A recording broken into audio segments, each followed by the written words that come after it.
Persperity Podcast. In the shadows we find our light. Through the struggles we will take flight. Healing hearts and mending minds. Together we'll leave the past behind. Welcome to Persperity Podcast, where hope is found. Voices rising up, breaking new ground. With every story shared, we grow and learn. In this journey of healing, it's our turn. Mindful moments equal prosperous lives. Oh yeah. Mindful moments equal prosperous lives. Trauma whispers, but love will shout. In this space of trust, there's no doubt. We'll explore the depths of pain and grace, finding strength in every embrace. Welcome to Persperity Podcast, where hope is found. Voices rising up, breaking new ground. With every story shared, we grow and learn. In this journey of healing, it's our turn. Mindful moments equal prosperous lives. Mindful moments equal prosperous lives. Take a breath and join the ride. Together we'll walk side by side with open hearts and open minds. In this podcast space, true peace we'll find. Welcome to Persperity Podcast, where hope is found. Voices rising up, breaking new ground. With every story shared, we grow and learn. In this journey of healing, it's our turn. Mindful moments equal prosperous lives. Mindful moments equal prosperous lives. Persperity Podcast, a safe space for people healing from trauma. Persperity Podcast, a safe space for people healing from trauma.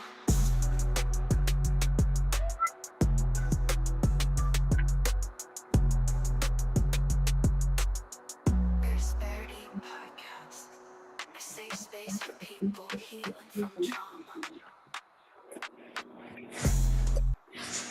All right. Hello, everyone, and welcome to Persperity Podcast, episode 22. God has been good, y'all. Just to be able to say 22 episodes has been a blessing. And the guest we have today, just blessing that 22nd episode.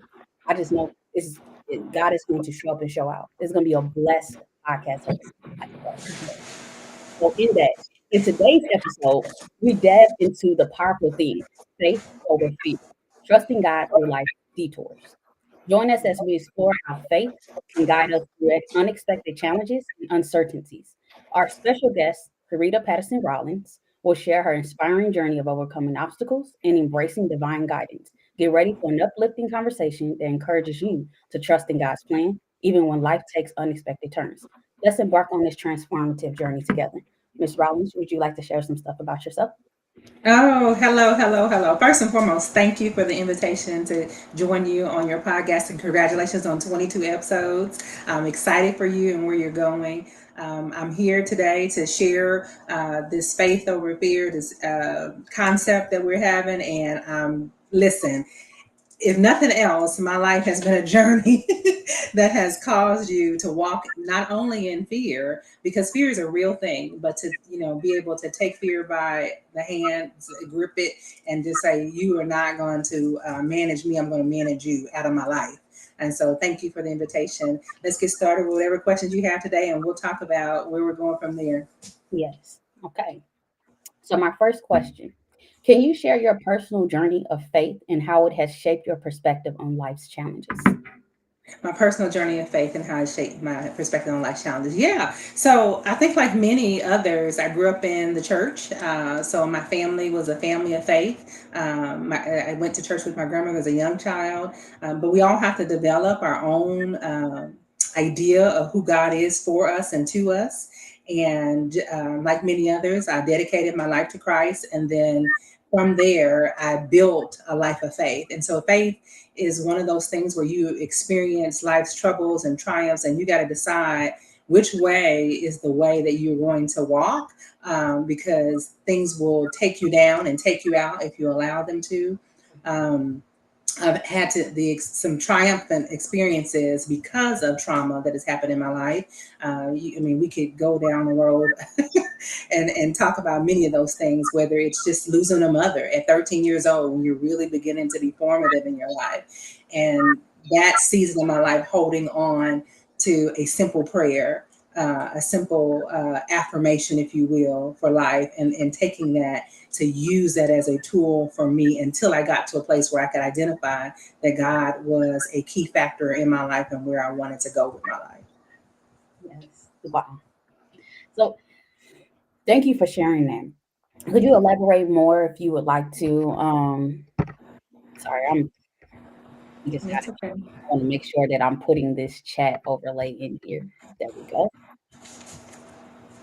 Right. You have some comments over there. That's hi, Shareda. Hey, y'all. Yeah, hello there. I'm glad you guys joined us. Like and share, comment, all those things for Destiny. And for the others can chime in to see what we're going to talk about tonight. I would love that. Thank you. Yes. Thank you. Thank you, everybody. Um, would you elaborate on how that felt as losing your mom at 13 years old, and that some of those affirmations that you were able to help you move forward? Yeah, absolutely. So, first and foremost, from an affirmation perspective, as a kid, you don't really know God. I mean, you think you know God. You got to kind of develop that, or pour into that on your daily walk. But if you've ever heard them say, there are things that you control and there are things that you don't control, right? And so there was, and I have to look it up because I wasn't even thinking I was going to talk about this, but there was a prayer that talked about God give me the ability to control the things I can. Do you remember that? I can't even, it's escaping me the name of it. But as a kid, I held on to that. And I understood in the simplest terms that there were things that I had no control over. And so while my life was ever changing, I lost my mother. I had to go move in with my grandmother. My brothers and I were split up. You talk about trauma, to a child when your family unit is pulled apart as a result of a death. And it was life changing. So you went from there to have to try to with a supportive family, but still feeling isolated and alone, feeling like, maybe my mother could have made a different decision. She had cervical cancer and she didn't get surgery. I don't know if she understood it or didn't understand it at the time. She was I think she was 36 years old at the time. So, that's relatively young for a mother to be making some decisions and just kind of walking that out. And there were lots of things that happened as a result of that. And I'll tell you what the enemy meant for evil, he was not able to take me out, but he gave me a strength in that season of life using that particular prayer, that I could step by step into my faith walk because I did not have a foundation, because my mother didn't go to church, but my grandmother went to church. And so it was as a part of that transition, I would go in with her sometimes, here and there when we were spending time with her. But when I went to go live with her, it became a daily thing. So I saw her pray. I saw her read her Bible. I saw her build this foundation, and that train up a child and the way they should go is a real thing because it was that example that allowed me to build a concept toward faith as I went through my life to be able to stand on it later. Hopefully that answers your question, but that's It did. really where it started. It did. You answered it like really well. Really well. You did. Um, I have another question that elaborate further on to that. When losing a mother so young, did you have fear as a mother, like fear of becoming a mother? Fear of becoming a mother. I don't know if I had fear of becoming a mother, but I will tell you there were um, times where I felt like maybe I wasn't the best mother or even a good mother. But God is so amazing. So He sent me a husband that was much better at things than I was. I didn't know I wasn't good at them. You don't get a workbook that says, hey, this is how you parent, this is how you raise children. But my husband came from a two-parent family and I did not. And so he had aspects and things in him that I did not have, where God could then go in and kind of fill in the blanks. And so together, collectively, we could make this good effort at being a good parent. But I'm sure to say that parents all over the world were like, no, it's not easy. It is hard, and you do second guess yourself all the time. But I know that there is a security today that I have done the best that I could with God's help. Glory be to God. Glory. I mean, of course. I mean, you just when I think of successful Black women, I see images of what you depict as a successful Black woman, not just with the businesses and all those additional things.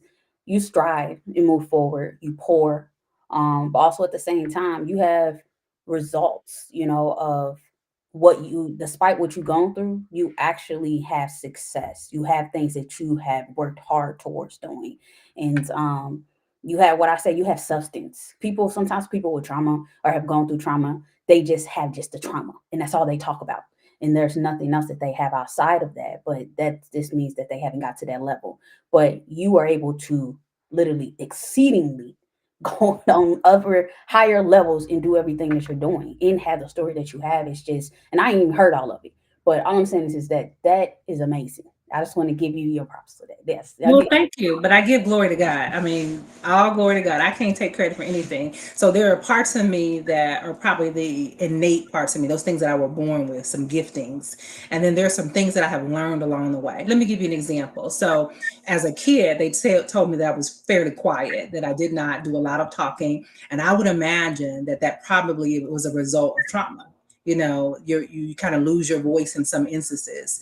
And so I spent a lot of time observing people, observing scenarios, observing situations. And so what could have been a destroying factor about my character, God used that too. So now I go into places and I can see things like, oh, okay, I see how to fix that because I know how to observe. Or I can go into places and say, oh, I know what they're dealing with because I've been watching people. And so that's part of it. But the speaking that I do today, the talking that I do today, that's learned behavior. Because I spent a lot of time in silence. I spent a lot of time alone. And again, what the enemy meant for evil, you know, God can say, no, I have something to do with that, even still. So thank God for that. Yes. Wow. You saying some stuff that I can relate to a lot. Mhm. You know, just going to environments. A lot of people don't understand, and I feel like it's always nice to meet somebody or know somebody that can relate to me on that level. Because other people be like, "Why you think you can go somewhere and you could change some stuff?" Or why you always see some people don't see? Because I didn't give it to you. He gave it to me. So y'all heard it. Y'all heard it on here. Yeah, so he will take those things that could seemingly seem odd or out of place, or you know, when we think about people's different characters, some folks being extroverts versus introverts. So I spent, you know, my early life introverted. I mean, if you think about it from that perspective, and now I work in an extroverted space daily. With that said, I still have to go into a space where I get poured back into so I can refuel, so I can do it again and again. Otherwise, I'm depleted. And I think that's because I had spent so much time in quiet and silence or alone. And it just has helped me in later years to understand that about myself, understanding where I've been. But I didn't always understand it. I mean, I didn't. As a child, you know, I was quiet and I cried a lot, you know, as a kid. Not that people would necessarily probably see, but it was the parts of me that I wondered why. But again, it's, you know, God was doing the work even in that, giving me understanding of scenarios later on in life where I could be able to put all the pieces together. And you public speak, right? Motivational speak. I do speak. Typically, it's in the training space, but a lot of times I'll get to go out and serve in the faith-based space where I get to empower and encourage, whether it's at a local church or a women's conference or something like that. And then I do a lot of training and development as I'm going into nonprofits or small businesses and my daily work in general. So yeah, I speak a lot. Y'all heard it here, you know, fly her out, you know, or whatever it need to be, so y'all can hear them good words that she has to say, the encouraging words. Just it could be for anybody. Anybody. Absolutely. Thank you for that. And the serenity prayer. So Carlene Carter, God gave me the serenity to accept the things I cannot change, courage to change the things I can't. Yes, Carlene, if I hope I said that correctly, you're talking exactly about the serenity prayer. I held on to that as a child and used that as a catalyst, really, to get me through. Yes. And you got a whole bunch of Harvest Church people on here. I love that. Shout out to Miss Francine, Miss Cheryl. Miss Carlene, my mom's on here, so on. I can't see the rest of the comments, but shout out to you all. Um, let's transition to another question. You ready? That's just, I am. What does the phrase trusting God through life's detours mean to you, especially in the context of your experiences? What does the phrase trusting God mean to me? I think first and foremost, people tend to have to develop into a space where they have the ability to trust in God. I don't think it's always natural for folks to do. Mm, Um, I think God kind of gifts you with some peace or ability to do some of that, and then other folks they might have to walk that trust out. In the space that I am today, I try to be like, Lord, it's yours, it's your thing. Whatever this thing is for you to figure out and me to walk out. So help me to understand how I'm supposed to walk it out as you were figuring out. I give it all over to you. To give you an example of a hard thing, so my husband and I in May will be married 20, I think it's 23 years this year, and people so often go into marriage that the slightest thing can be a deal breaker. We spent a number of years trying to work it out. Those first 6 years were, and I tell the story all the time. Those first years were very tumultuous. I was ready to pack my bags a few times and say I don't want to do this, but we continued to pray together that we wanted our marriage to be a living testimony to what God could do.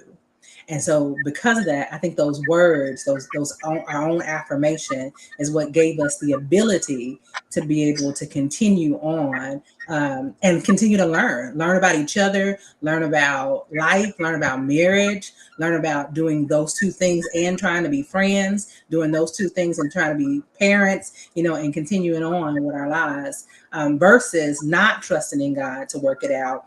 And year 6 saying, you know what, I'm for real done, I'm walking out, or year 7 or year 8. Today, we have a thriving marriage, and we had given up early because we weren't trusting God to do it.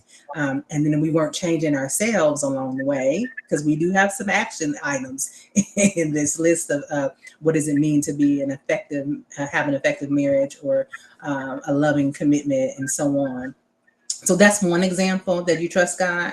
I think another example of what trust God means to me is like when you really have no control. I mean, just flat out no control. That was the experience of losing my 8-year-old. So we lost Valerie, my oldest child. And when that happened, it was like, God, I can't see a way through. I don't know how to do this one. Now, we didn't know how to do it, but we had to confess that we trusted God because we did trust God in every other scenario. And my husband would say all the time, he said, how can I not trust the very God that I taught my children to trust, even in what seems to be the worst scenario? And so as a mother, I had to absorb that from my husband and continue to move forward with our lives, believing that this too we would get through. And we did. wow. Wow. It's powerful. Um, are you comfortable elaborating more about your daughter? Yeah, anything you want to ask. I'm whole enough to to take the questions. Okay. With the passing of Valerie, um, I know that took a lot for you to overcome as well personally. And with that, what are some things that you did that helped you grow into who you are now? Oh, absolutely. That's a great question. And so things that I did to help me grow into a better version of myself and another, person and so on. I will say, and I have said that Valerie was the catalyst for my whole life change. Losing her really allowed me to, I'll use the term wake up. I awakened after that. And most people probably see death as the time that many people are not awakening, they are in turn dying at the same time, spiritually, mentally, physically. If they're not taking care of themselves, all those things are taking place. But that scenario was probably one of the deepest things that happened, but it reminded me of a space that I had been in. What do you mean, Sharita? Well, I had been in a deep depression. I knew what that felt like in my bones. I knew what that felt like in my mind. I knew what it felt like in my heart to be depressed. I had been stuck in my room for 3 days on end to only get a knock from my girlfriend who had a key to my house, with no windows in my room, to get me out and back to life. I knew that feeling. And when Valerie died, that feeling crept in again. It's like it knocked on the door and said, "Hey, you remember me?" And I didn't want to go back there.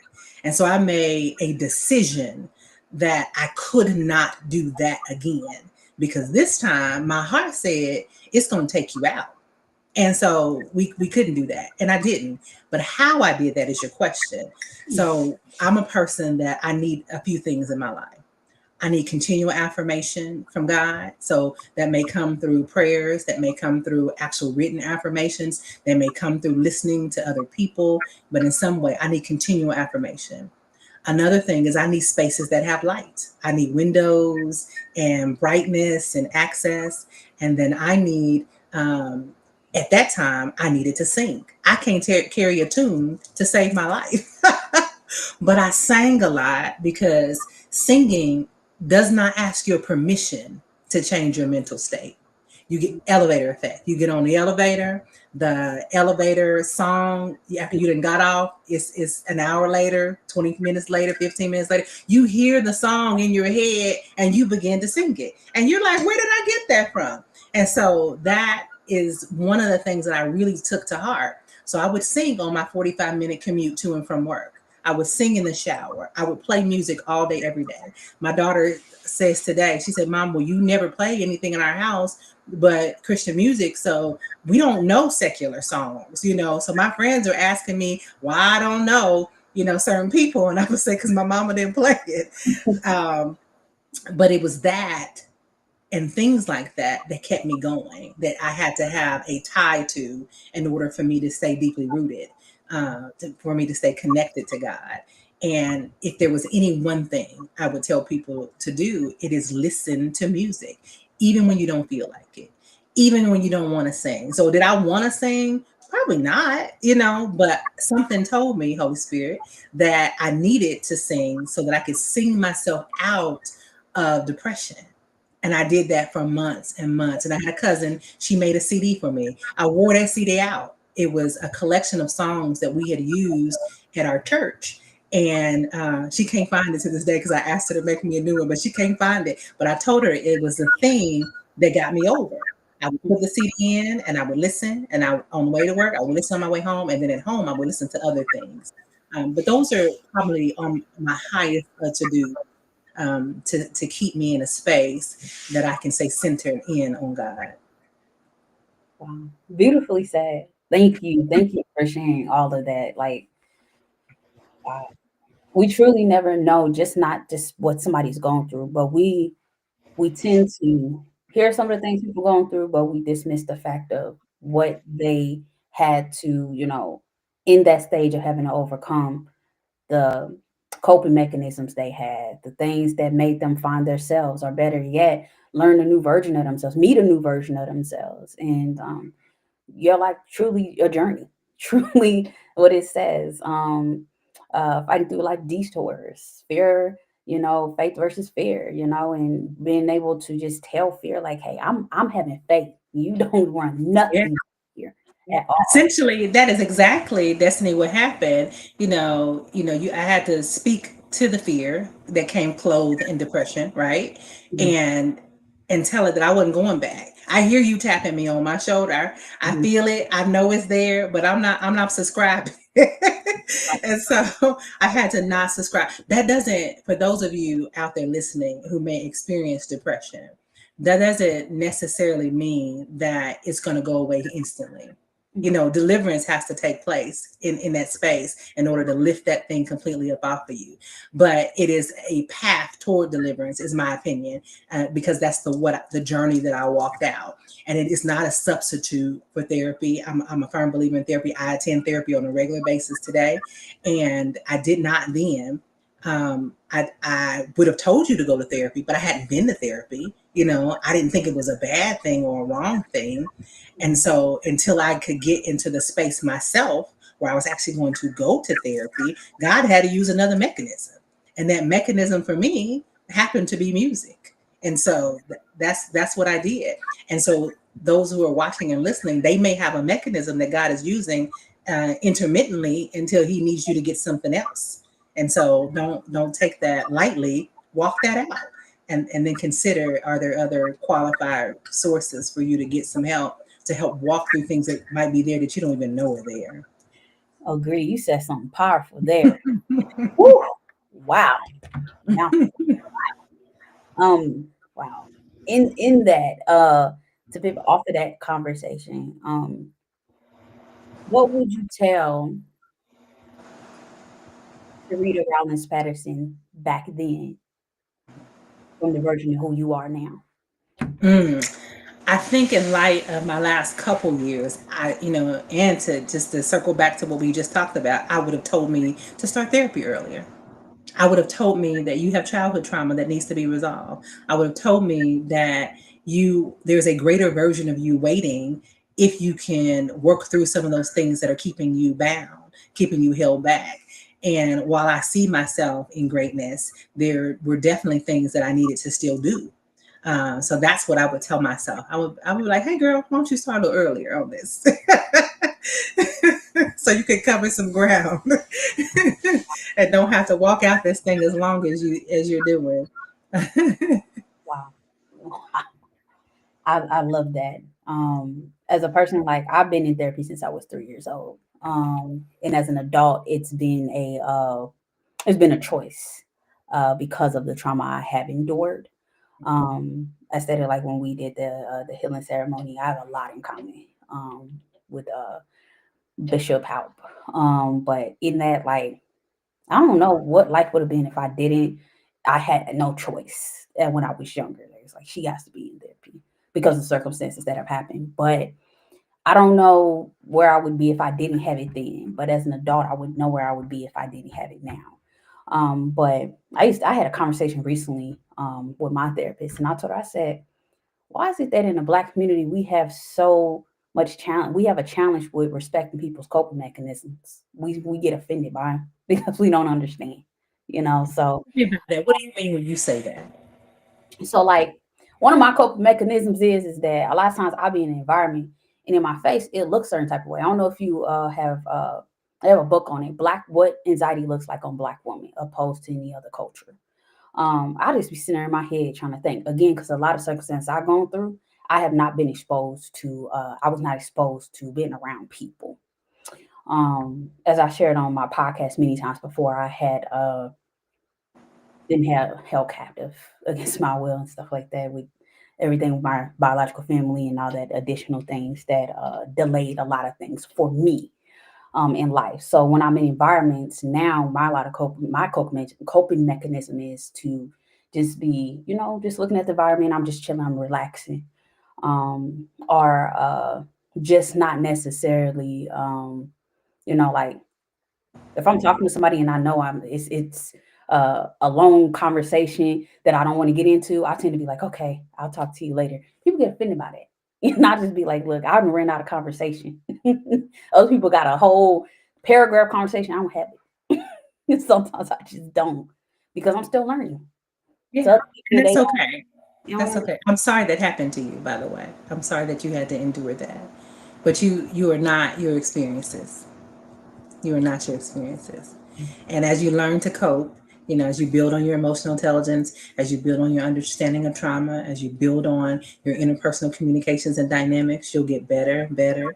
And you don't have to apologize for having limitations, you know. Um, but as you communicate, you'll be able to share those, to people so that they know in your own way, so that they know that it's time to shift. And that's okay. That's okay.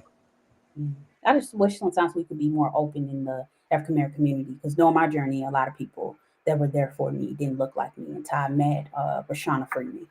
And she has been helped me through really not thinking that everybody that looked like me is going to reject it and make me feel stuck way. So it has been a journey, but trauma is linear, and I'm learning that. It's a linear thing.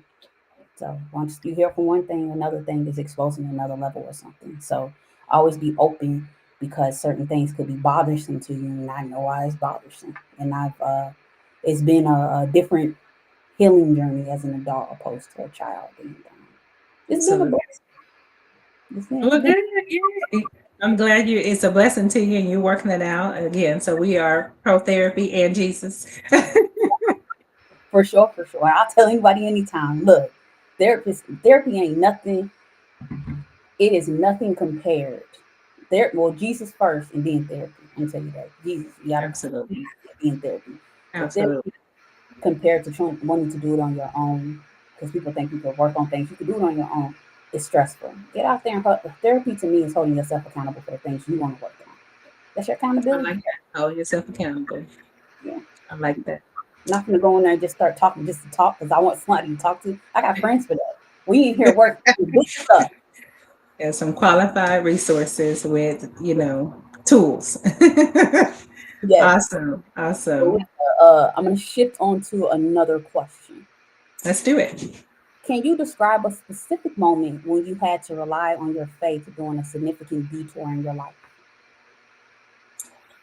Yes, absolutely. So, after Valerie passed away, I went to go work in her school. I wanted to be close to my other two girls. And let me tell you, it was probably one of the most fulfilling jobs I've ever had in my life to be an educator. And hearing from God, believing I had heard from God, I was only supposed to be there 5 years. Well, I hadn't quit or found a job or anything, and it was the beginning of the 6th year about to start. And let me tell you, you talk about a faith walk, you talk about operating outside of the fear that you know is on your heart.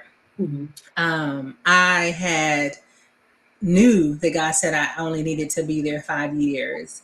I Mm-hmm. did not want to start the year and leave. And my kids in my classrooms have to experience their teacher starting a year and leaving. And so I quit my job without a job. If anybody knows me, they know that is very counter intuitive to who I am as an individual, very absent the way I think. And so I had to trust God and operate in faith that I would get a job. There was no savings to tap into. There was no extra money. We had just paid for a trip to go out of town. So I quit my job and we went on vacation. It sounds so crazy, but I'm telling you, I would not have ever done it if I hadn't believed that I heard so clear from God just to walk this out. So I quit. I think it was July 1st. I was supposed to start work August 1st.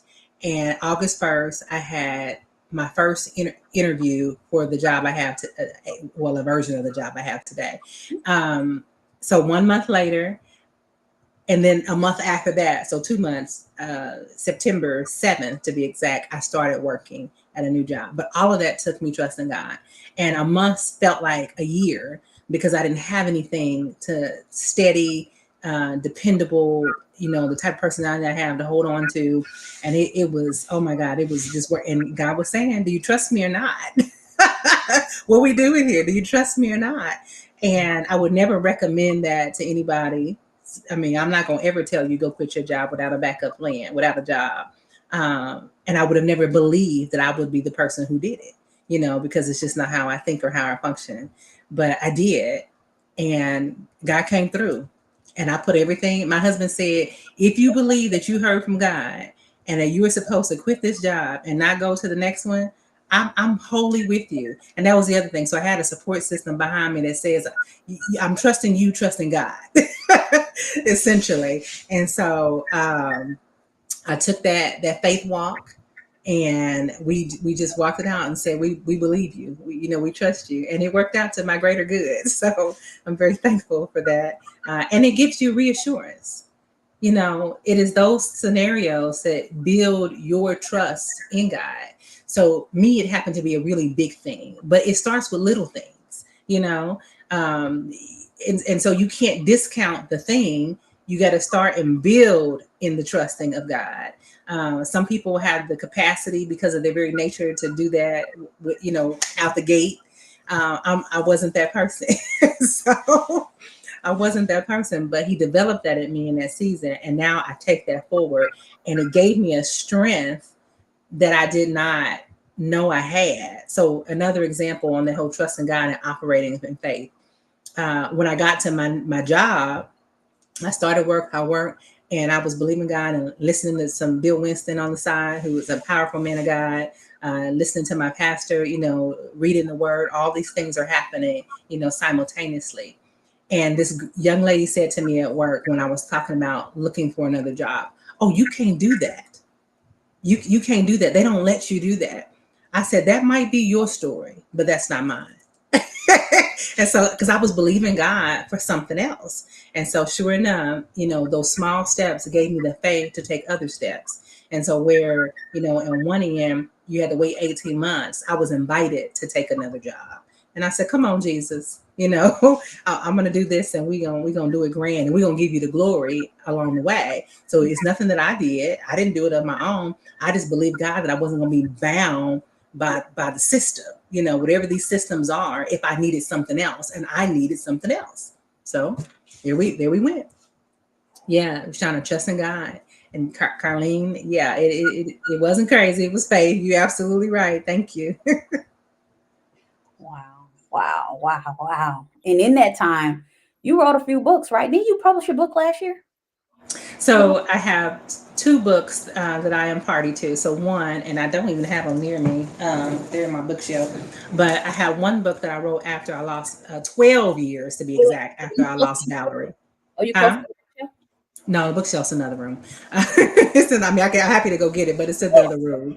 I'm gonna say, She's like, go get it, go get it. oh yeah, y'all, because y'all need to see this book. Like, y'all, man, give it up for Miss Rollins, you all. And if you have any questions, please drop them in the chat. Give her some encouragement, show her some love. Oh my gosh, we've been truly blessed. I don't know about you all, but I have truly been blessed, and I hope you have too. And if you're watching right now, or if you're watching in the after this is off, please like and subscribe, please, and share. Well, that infomercial was just enough time. So 12 years after I lost Valerie, I had gotten to a place where I believed I was whole enough, solid enough in my thinking and all those things to write the book that I had been talking about. Let me tell you how we got there.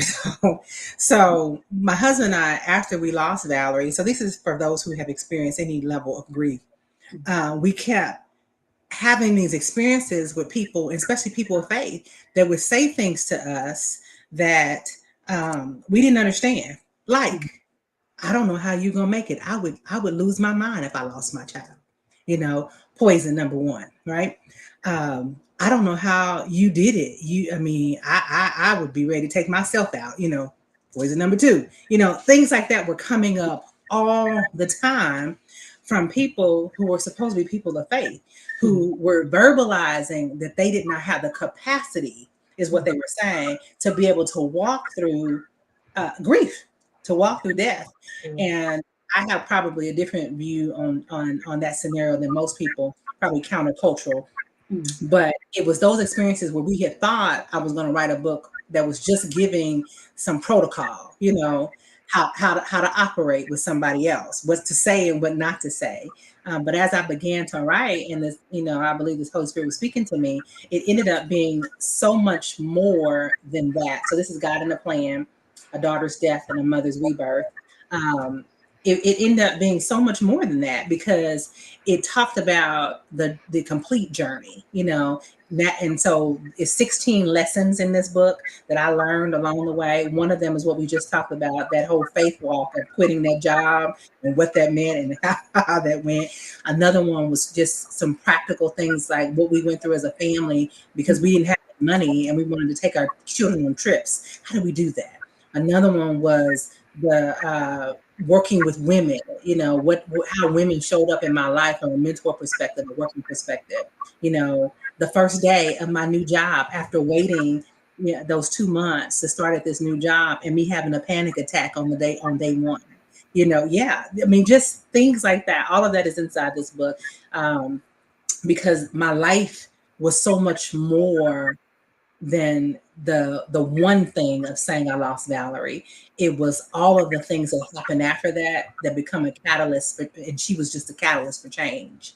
I talk about being a leader in a space and seeing another Black woman who was a leader pour into me, unquestionable, just because she saw me and figured out, this girl's dynamic, let me help her. And we were supposed to be on opposing sides, and we became, team members, if you will, things like that, and how we supposed to show up for one another. All of that is in this book. And so grief just happened to be the catalyst that got the journey started. So that's how I did that one. And then Triumph in the Trenches was a collaboration with 22 other LinkedIn professionals. This particular book, I have a chapter in it, along with these other 21 individuals who have contributed from different educational spaces, different workspaces. So they may have been coaches, they may have been HR representatives or managers or consultants or you name it. And so I add a chapter in there specifically about the day I had that panic attack and the emotional intelligence response that was necessary to make it through that. I am a certified emotional intelligence coach, so I pulled in that component of and talking about trauma in the workplace and in that environment and how do we navigate that. So Cheryl said, just imagine those who have lost a child and don't have a relationship with God. I can't imagine. Yes, I can, Cheryl, imagine what it would be like to lose a child and not have a relationship with God. But I see it all the time. It shows up in individuals who are never able to move forward. You might have met someone or talked to someone who said, they cannot get past it. And what does get past mean? And I know that means it's something different to different people. And so I don't want to put any diminishing effect on people's experiences. But I believe that our God has not called us to stay in grief. I just don't believe he's called us to stay there. I believe it is an experience that we have that may even ebb and flow. But if we are thinking about the goodness and the fullness and the richness of who he is, and even how he uses his word to explain what grief is. So the Bible says that grief is like a mist. And if you think about the components of mist, you can see it every morning. You get up every morning, the grass has a little wet dew on it, or if it's raining and it's just lightly raining, it comes down, it falls in your hand, and in seconds it's gone. God said death is like that.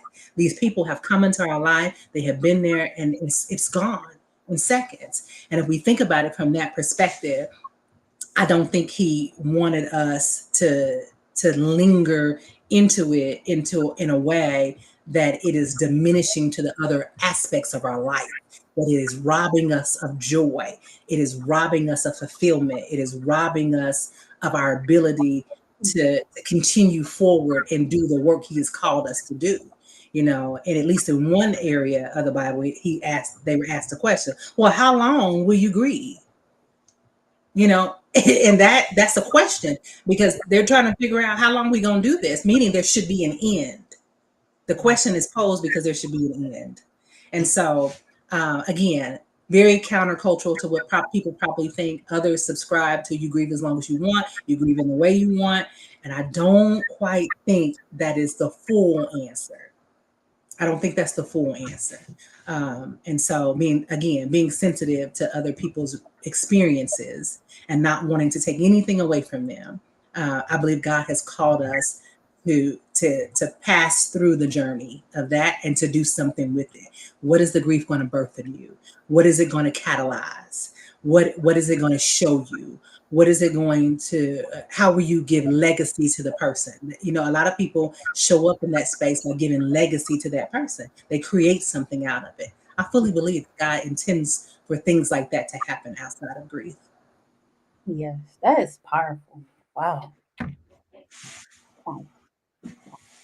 Like, before I get into what I'm about to say, thank you for sharing that. How can the viewers purchase your book?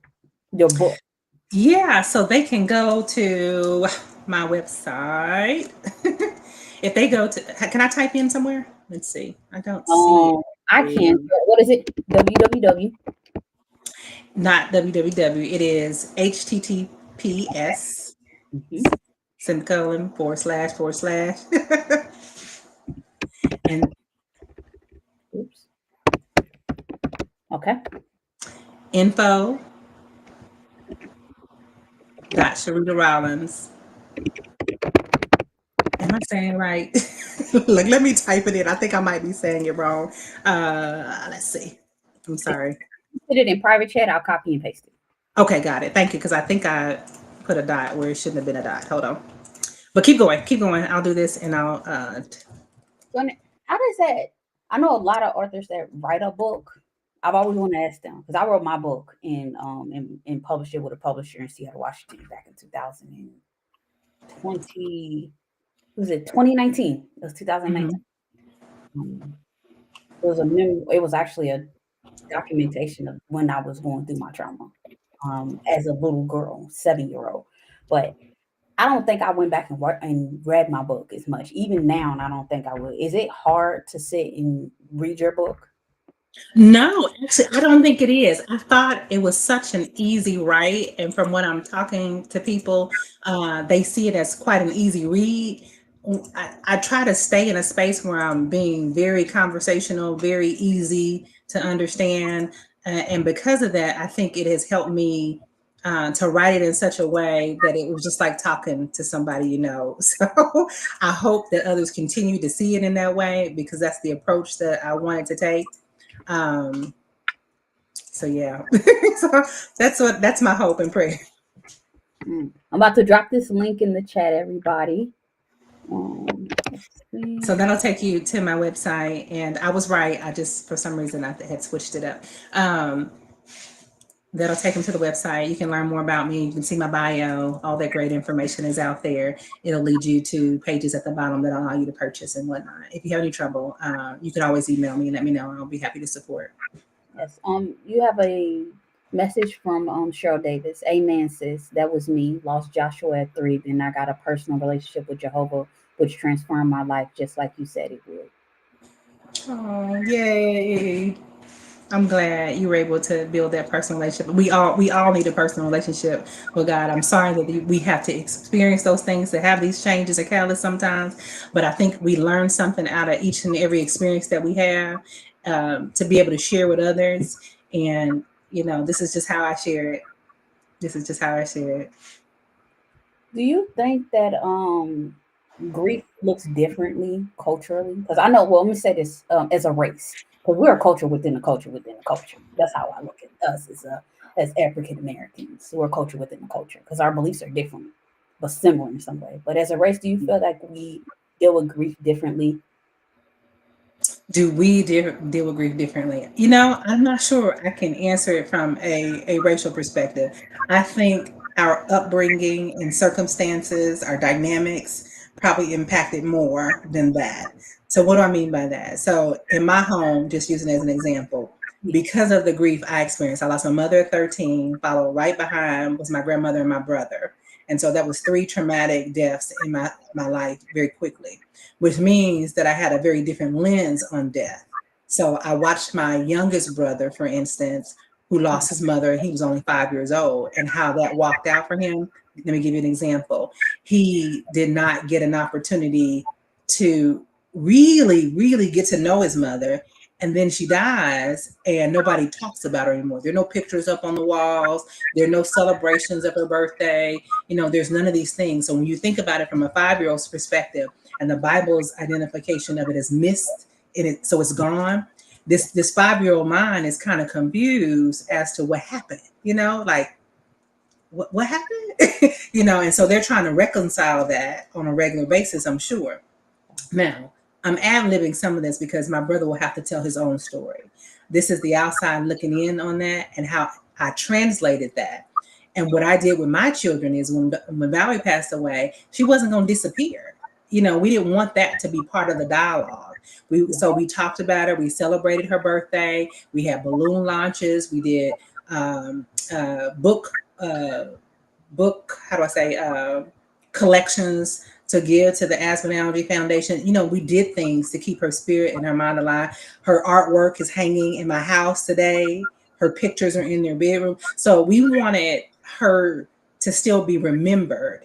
And I believe despite the family, oftentimes the person disappears, like that mist. They get removed from the context of family. And so people are trying to grapple with that. So that, I think that's how I see that. I mean, we'd have to do some studies to verify, but that's how I see it, and from conversations I've had with others over the years. Yeah, yeah, that's true. Like the concept of like the fear of forgetting, Mm-hmm. faith that knowing that that person still lives on within you, um, Mm-hmm. and also knowing that you keep that memory alive. Yeah, trying to keep their memory alive. And that looks different every year. And I think there's a part of us that has to be okay that it's different every year. You know, our own personal memories of them will be different every year. So we got to figure out again, how do we have legacy builders for these folks that are no longer parts of our lives? How are we keeping and transferring that information? And I wasn't the best of it. I learned then, that I did not do well with taking pictures. I was sourcing and looking for pictures. Who I am today still is not good at that, but Ed is. So we got all these pictures that are stuck in these cell phones, that never get printed anymore. And my mother came from an era where we had really big, thick coffee table versions of photo albums. And so I would try to print some of the pictures and put them in little books for my girls. Recently, they both had some little milestone things. So I went to Kinko's and I printed little 8 by 11, and they had pictures, collages made for them, just so that they would have one, pictures with them with each other, and Yeah. then two, those same pictures represent family and so on, and just trying to do little things along the way. But I suck at remembering to take the pictures. So you got to do a little extra step in there every now and then to make up for it. Wow. I know it's gonna be something that your grandkids are gonna be grateful for. That they could be able to look back I on hope those. so. And yeah. we gotta figure it out. Thank you, ladies, Queen Bee and Cheryl. Yes, I believe Queen Bee may be Rebecca. She said that you know. Hmm. Hmm. Um, and you don't have to answer if you don't want to, but with the transition of Valerie, was that a? I know you said that there was testing your marriage throughout, the beginning. Was that difficult for your marriage moving I forward? think that's a great question, and we answered this one a lot because somewhere during that time we found a study. I don't know where it came from, how it popped up, don't know where it is today, but it was a study that said that there was a likelihood of divorce if there was a death of a child. And so when I shared that with my husband, he and I prayed that that would not be our story. That we would not divorce because we had lost this child. If anything, it would bring us together. And so it wasn't easy because we grieve differently. And so even thinking about him, he grieved for me because I was now in a space where I had to grieve again, meaning I had lost my mother, I had lost my brother and my grandmother, and this whole space of losing people. And he was like, Lord, why does she have to do this again? And do it with her own child. And so he was even in a space where he was a bit angry with God. And then of course I'm showing up because I had a different relationship with grief. And um, from the outside in, people were thinking, oh, well, she not bothered. That wasn't the case at all. But I knew that grief in and of itself was not, again, going to take me out. I was not succumbing to that depressive feeling that could come along with it. And so I just had to give my attention to God. And so for those who knew me from church, for instance, it meant that that was a season of my life that I was on my knees all the time, praying all the time, just to keep my soundness of mind. My husband was grappling for a while with the why. And so trying to keep him undergirded in prayer that he could keep soundness of mind, and that I wasn't being offensive to him and what seemed to be my disconnect from the experience, even though it wasn't. I was just doing it differently. Mhm. And so I think that's where people probably get at odds in a marriage, is that they're grieving differently, whatever that means for them. And some folks, may need grief counseling, and we did that as a family right after Valerie passed. And some people might need counseling continually right after that to be able to walk through that thing. It's just a support system and mechanism, and we only did it for a short term. But again, it goes back to that: are we trusting God? And I was trusting God for all of us, and He was trusting God for me, and we were just trying to figure out how to make it work. And we're many years past that point in time today, and much better for it. Wow, amazing. You said something. Thank you for that. Sharing that. You said something that just like stood out to me, like the action of people. Oh, Um, you froze on me. oh, I'm sorry. Am I good now? Okay, Um, it's back. It had froze, so I don't know if you said what you said. I said like the action of people towards your circumstance. People, and that's normal human behavior. They tend to have strong emotional opinions towards how you should grieve your circumstances, or how you should be handling your circumstances when they've never gone through them. Or even if they've gone through them, they feel like you should handle it the way they have.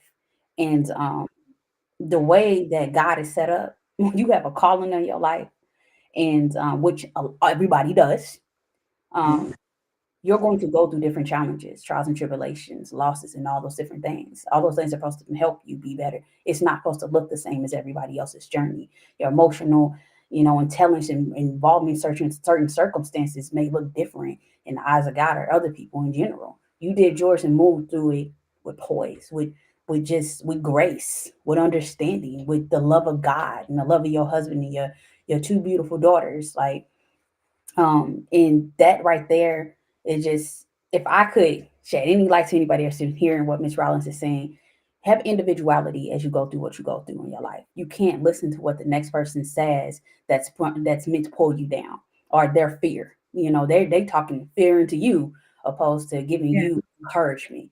God sending, when people are sending you out, like, they're gonna encourage you on your journey. So yeah. I just wanted to comment. Well, thank you. And if I could add to that, none of this was easy, none of it.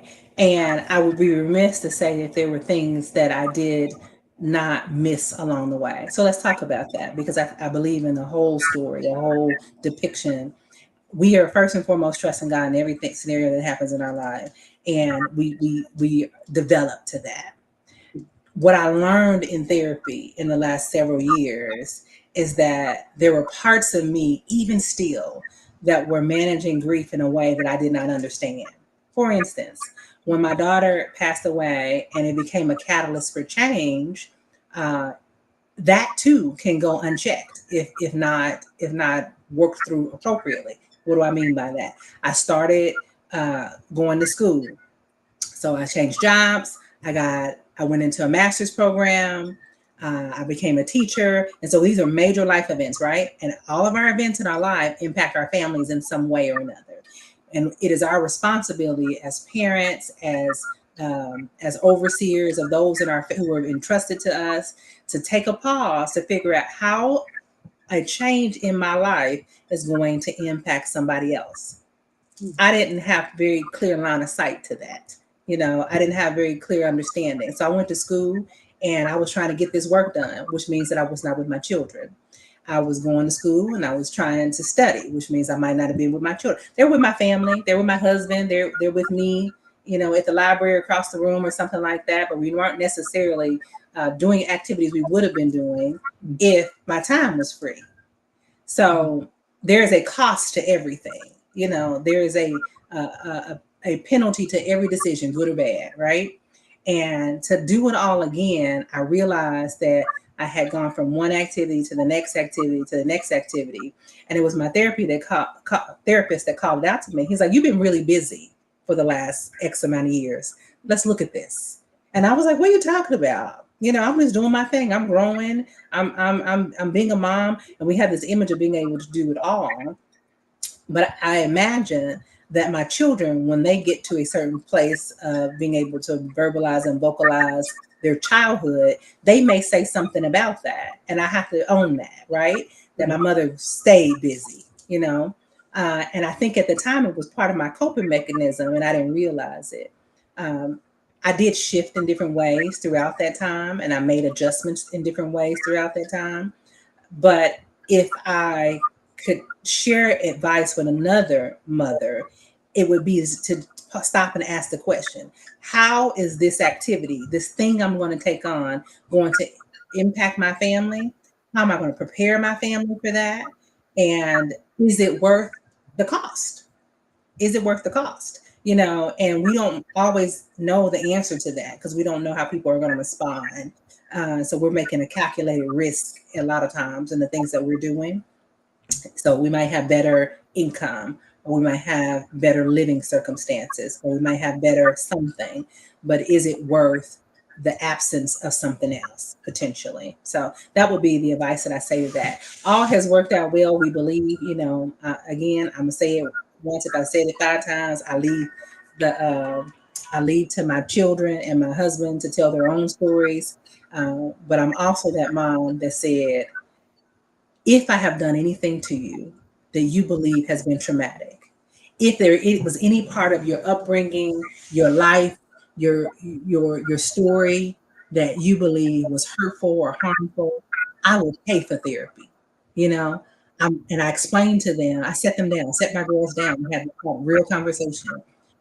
I was not perfect. I am not perfect. I did not have a roadmap. I didn't have parents in the home, consistently, all those things. And so I probably did something wrong along this journey.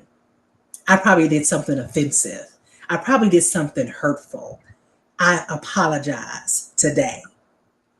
And what I'm asking you to do is, because I apologize, whether you accept my apology or not, you understand that I am now transferring this knowledge to you, and you have to figure out what you're going to do with that. If you want therapy, again, I'll pay for it. But what I don't want you to do, and I said it to them explicitly, what I don't want you to do is live a life that says, I'm blaming my mama, I'm blaming my daddy for this, when we can address that today. That's powerful. That's powerful. Wow.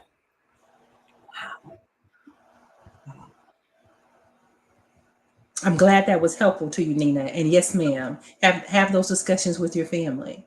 What is this impact going to look like, and how are they prepared to maneuver when things are not quite, what you want them to be?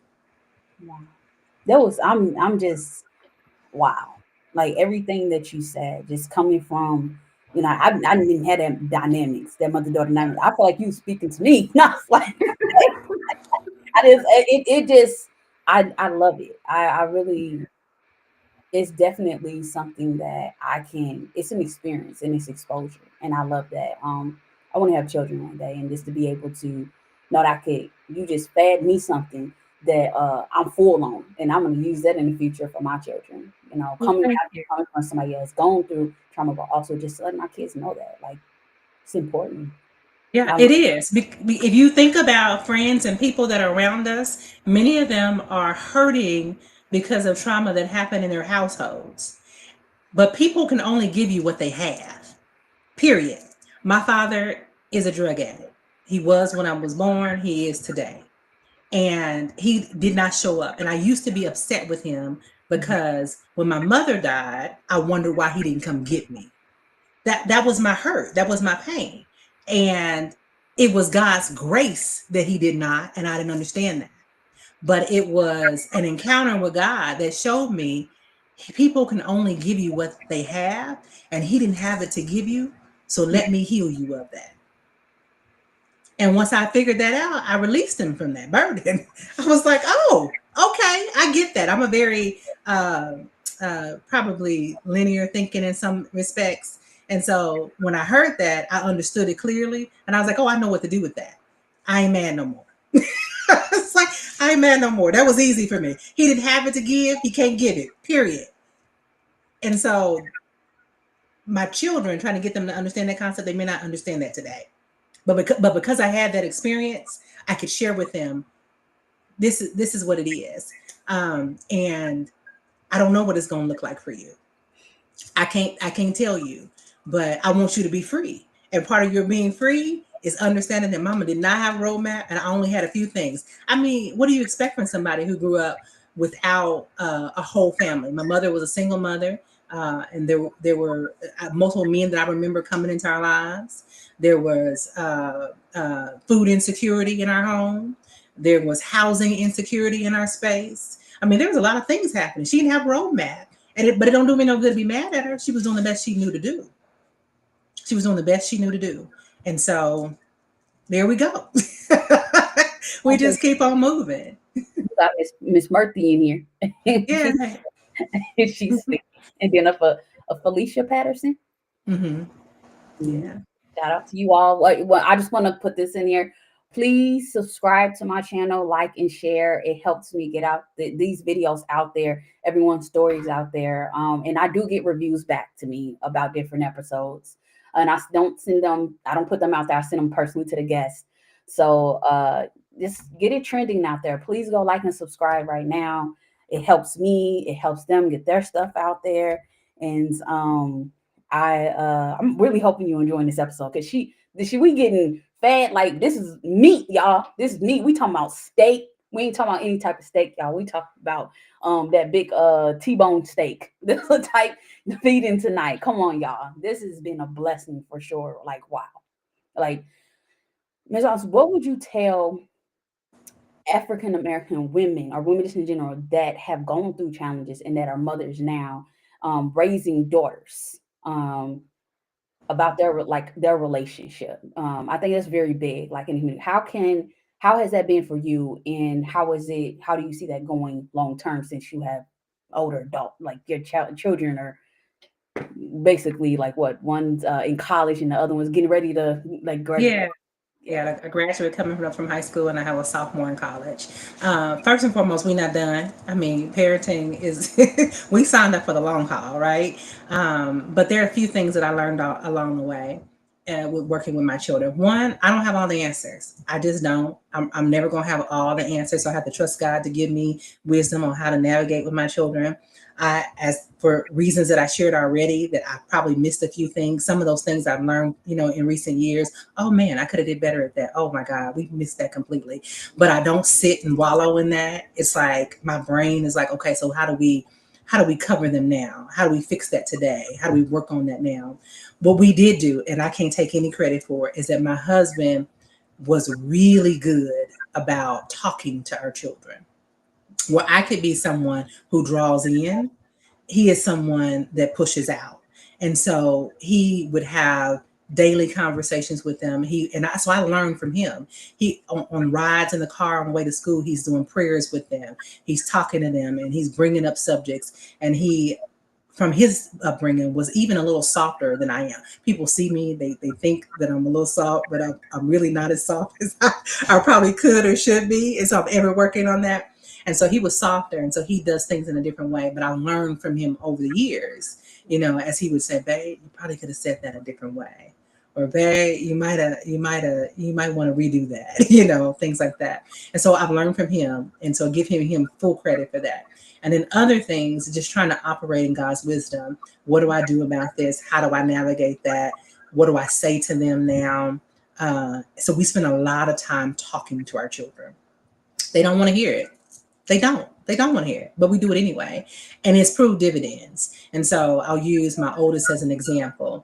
When she went off to college, she came back in a couple months and she said, I want to thank you, Mom, because the students that I go to school with don't all seem to be able to have full conversations. They don't seem to be able to express their feelings. They don't seem to be able to, manage conflict with each other or even with themselves. And so that was a huge compliment to our family structure, because it means that she could, one, help them regulate in some situations where they may have been dysregulated.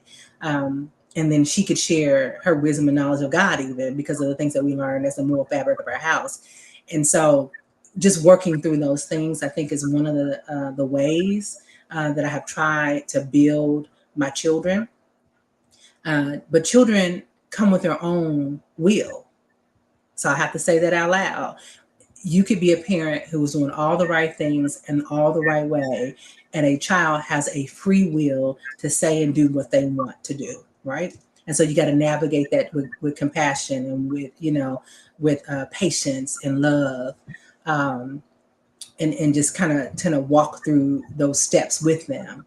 When Victoria went off to college, that's my oldest, one of the things that we sat down and talked to her about is like, okay, now there's some things that we're gonna flat out tell you to do because it's still we're still connected to you in that way. But there's some other things that we are moving into a consulting role. You're an adult and you're going to be out of our house, and there are going to be some things that we want to urge you against, but you ultimately have to make the decision in the moment. And while we are praying and believing God that you're going to make the right decisions at the right time and in the right way, the decision is still yours to make. And so with that, she's made some decisions that weren't good, and she's made some decisions that were great. But she calls home now and has more conversations. So that's where I wanted to go with that. It's the act of building trust among them, where they can call you and say, hey, this is the scenario. This is the situation. Can you help with this? Can you help with that? Or what do you think? Or just them talking. And so we got this thing with at least Victoria where we say, what are you expecting? Are you asking for us to give you advice? Are you asking for us to listen? What is the nature of this conversation? So we know what we're doing. And so we exercise that as well. And then we're still working through with Veda, her expectations and her growth and all those things. So we'll still go with. Hopefully that answers your question. I know it was a long-winded answer. It's a long way to get there. I think we all listening. That was good. I mean, it because a lot of times I don't have children, but I feel like a lot of times people it's good to hear other women's perspective, especially being a mother of daughters. It's like that's important for them to hear that, because a lot of times they just be like, okay, I'm doing this, and that, and it's working for me. But now they have an alternative. Like I love what you said when you said you asked Veda, are you, I'm posing it as a question opposed to I'm gonna make an assumption of what you're saying. You let me know how before I answer it. I like that. I love that. Yeah. But if I could be quite honest, it was Victoria, and she taught me that. So she has a relationship with her friend group that is set up that way. And so again, listening skills, right? Listening to see how your kids are operating and dynamic, navigating the spaces that they're in. She had explained to me that her friend group, and it's about 4 of them, they've been friends since the freshman year. They're multi-ethnic, multi-everything. And they operate with one another with that level of communication, which I thought was quite mature, right? I'm like, oh, that's really mature. And so because she was already operating in the space in that way and it was comfortable to her, I adopted it. So what does that say for parenting? Sometimes you got to understand the child or children that you're dealing with, and that you got to meet them where they are. And it could bring in some growth for everybody. And so I don't pose or live a life that I have all the answers. She taught me that, and I adopted that. Oh, wow. So some of you know-it-all parents, you don't have to know it all. You don't have to know it all. We don't. We listen. I think the culture says we listen and we don't judge. We might judge a little bit, so I'm not going to say we don't judge, but we judge according to the word of God. So that's the litmus test. But we try to operate where we're not creating division, and that we're not causing strife between us and our children, and we're not creating this wedge where they won't come back and have fruitful communication. Sometimes you gotta, even if it's wrong, you gotta walk it out with them before you can get to right. So I love that. I'm older, and I'm experiencing parenting that I never had. So as an adult, it's different for me because I didn't have a mother or father. I didn't have family dynamics. It was just myself. I have siblings, but again, I have similar story to Bishop Howe. But in that, like with having Miss Truman as a mother figure, God sent mother figure, it has been different because she ain't never had children. And everybody be like, how Miss Freeman got children? Where'd she come from? Y'all working out these dynamics over here. Yeah. It has been challenging, but it has also been a beautiful experience. And she just commented, she said, "Oh, I like that. What are you expecting? Taking that one. Need to implement that to foster better communication." Yeah, we're working on. We're not. We just asking questions. What are you expecting? Am I Uh, supposed to respond? Am I supposed to listen? Am I supposed to offer a suggestion? What level of interaction are you wanting today? wow. And Miss Cheryl Davis says, transitioning from instructors to our kids to become listeners takes patience and learning to be silent. It's not easy, even with our adult children. No, man, that's not easy. It's really hard because you be wanting to go in. You do. You want to go in. You know better than that. Why we even having this conversation? What you want to be saying? But we tread with care and compassion and the love, and we try to operate with the love of God. So and Jesus asked a lot of questions. If we read in our Bibles, he asked a lot of questions of people. So we're just gonna ask some questions, see how far we get before we have to give them some instruction. I love that concept. And when y'all use that concept, just just make sure you reference Miss Rollins. And just know that, hey, she put y'all on game and have a better relationship with your children, your Yeah. daughters, just in general, y'all. Yeah, Yeah. I'm happy to share, and I'm grateful for the opportunity to share. We're not perfect by any means, and so I don't want people leaving thinking that we have perfected this thing called marriage or parenthood or life in general. We are taking one day, one step at a time, and literally, again, we talk about the faith walk, right? Trying not to be afraid of the things that come before us to have to deal with, but trusting God to get through them, whatever they are. So, we can do this. We can all do it. I wow. I have one. I'm share this question, then I have one more question to wrap up. Okay. And the title, it says trusting God through life's detours. Hmm. In that, through every the circumstances you've gone through, all the way into where you are, would you say that those detours have made you the greatest version of yourself? Or would you say that's made you the most mysterious version of yourself? Or you still trying to figure you out? Mm. So I will say that my detours are informing self, right?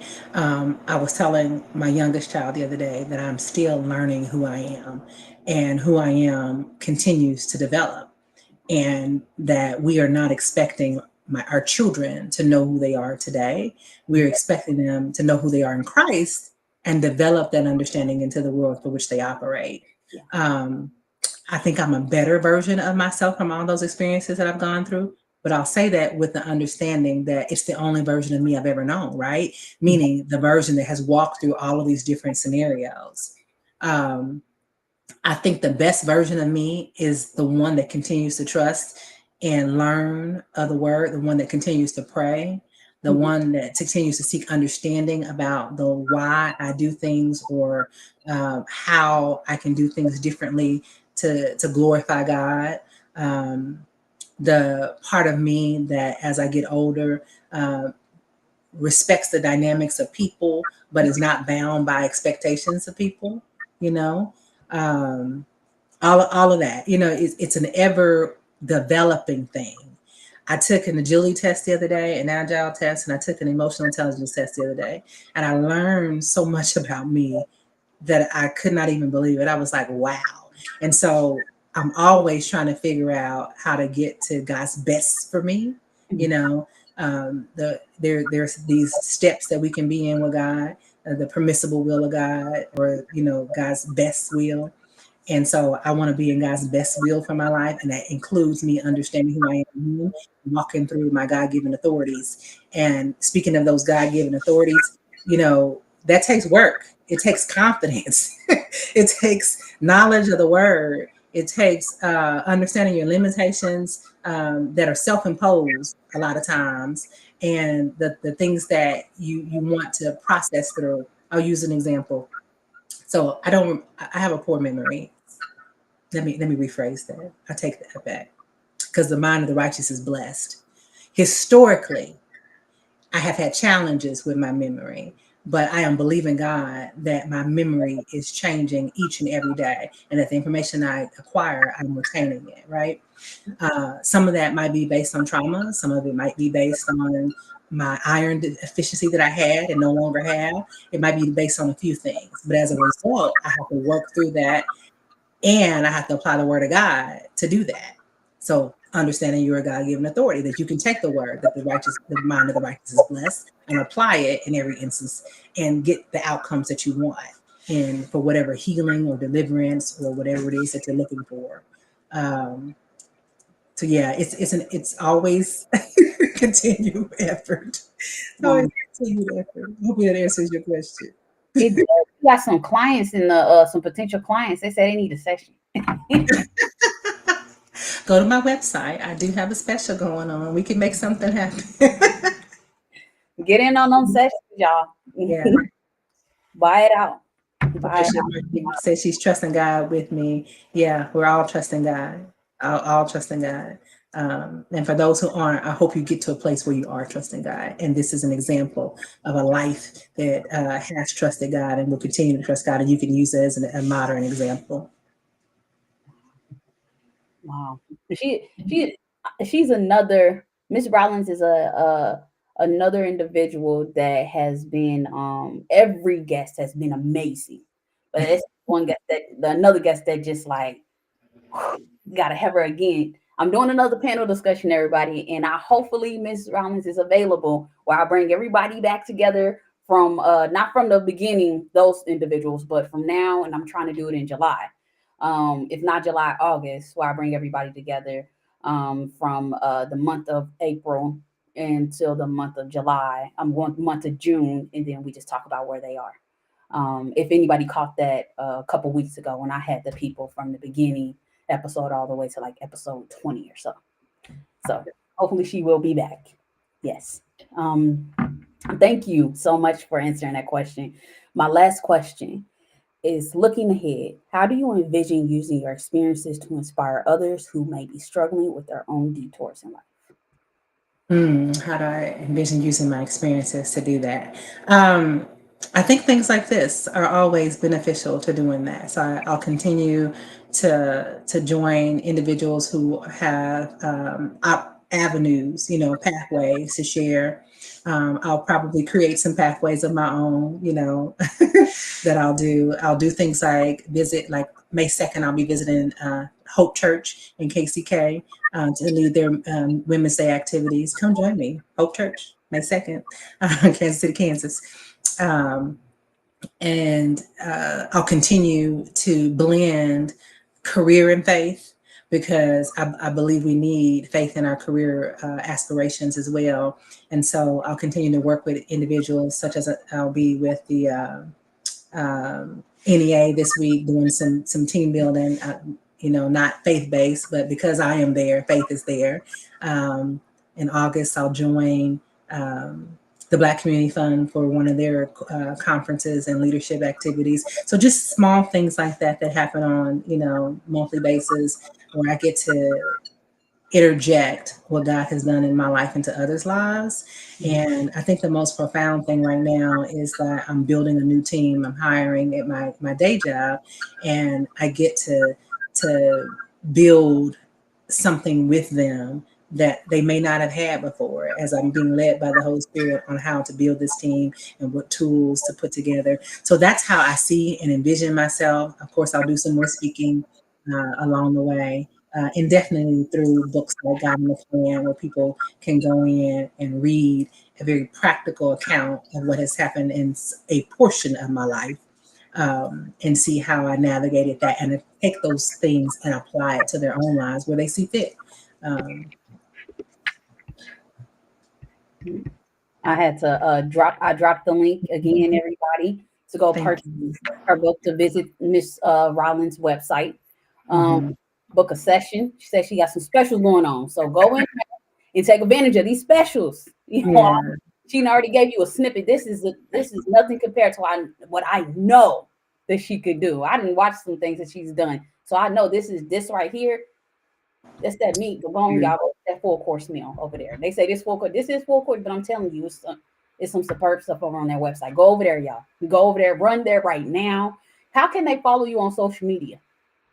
Great question. I can be found on Facebook. Most of the folks that I know that may have joined today, they probably found me through my Facebook page. I'm also on Instagram and on LinkedIn.